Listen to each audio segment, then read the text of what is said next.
Welcome to this video on using the filter shelf. You can download the exercise workbook to follow along in your own copy of Tableau.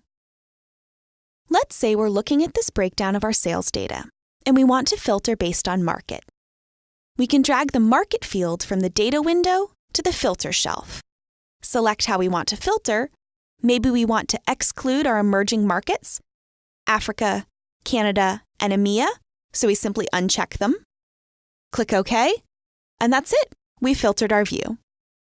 But let's look into this a bit more deeply. If we right-click on that field on the filter shelf and click Filter, we can bring the dialog back up. This is actually a very powerful window. Let's go through some features. Note, the options presented when filtering vary by pill type. For a full explanation on pill types and their impact, see the pill type video in the Why is Tableau Doing That section.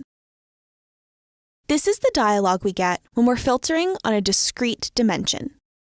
The first tab, General, lists the values in the field we're filtering on.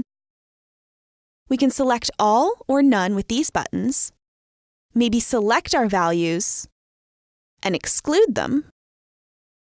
If the list is long, we can even search like so. Use All can be a useful option if the list of members in this field may change and we want to ensure that we're always including every member as input to the filter. Wildcard lets us filter very specifically. Maybe if we're working with a list of email addresses, we could exclude our company domain by saying does not end with @tableau.com. This would filter out our own employees. Condition lets us filter by another field. First, let's cancel this filter and instead filter on product name, as this illustrates the concept a bit better. Let's say we want our view to only include products whose average quantity sold is greater than 1.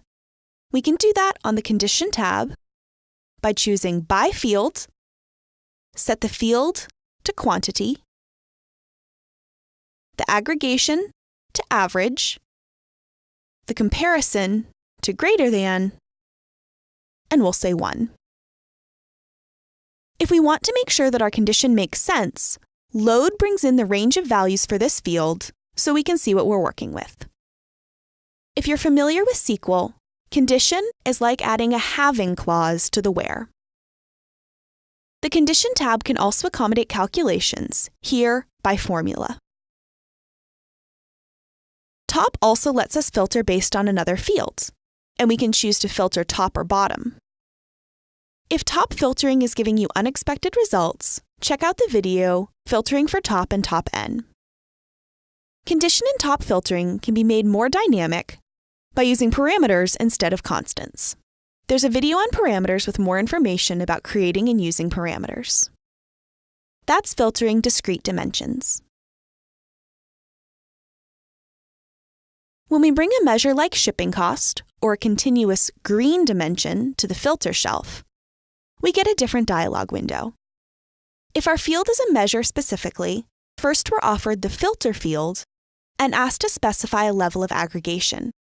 For a complete discussion on aggregate versus record level filtering, please see the video Where Tableau Filters. For now, we'll click on All Values, which is record level filtering. And now we're brought to our options for all quantitative filters, including continuous dimensions. Range of values lets us select an upper and lower cutoff. The pre-filled limits are based on what's in the data source and how our view is built. Let's see what that means. Here, our view contains furniture for the LATAM market. We see our shipping cost ranges from 5 cents to $810, which is the range of shipping cost for furniture. If we change this option Show from only relevant values to all values in database, we see that some products have shipping costs who range up to $2,842.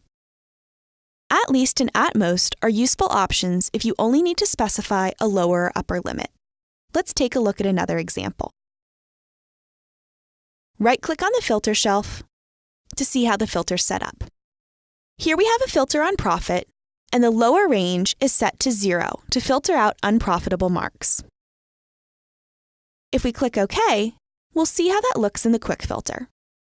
But watch what happens if we roll up to product category. We've inadvertently locked our upper range as well, and we filtered out our 2 more profitable categories. Let's go back to that filter. And here we see that trimming. We should actually use at least 0, as this allows our upper range to fluctuate as we adjust the view. Lastly, we have an option for special. This helps us filter on nulls, with each option keeping only null, non-null, or all. That's filtering quantitative data. Dates deserve their own mention with filtering.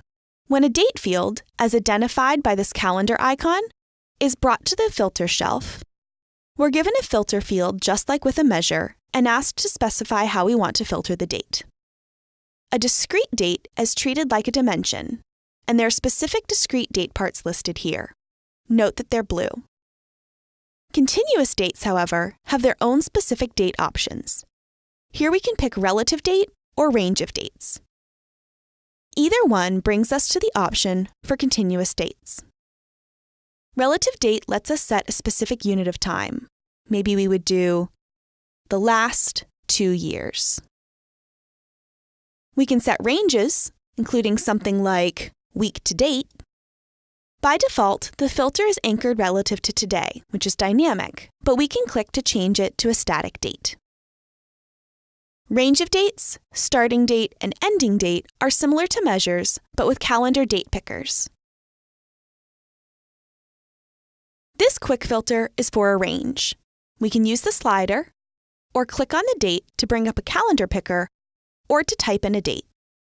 Ranges are inclusive. The data for boundary dates will be shown. That's an in-depth review on the filter shelf and its options. For information on quick filters, please continue to the next video in the filtering series, or you can switch to another topic in the on-demand training videos to learn more about using Tableau.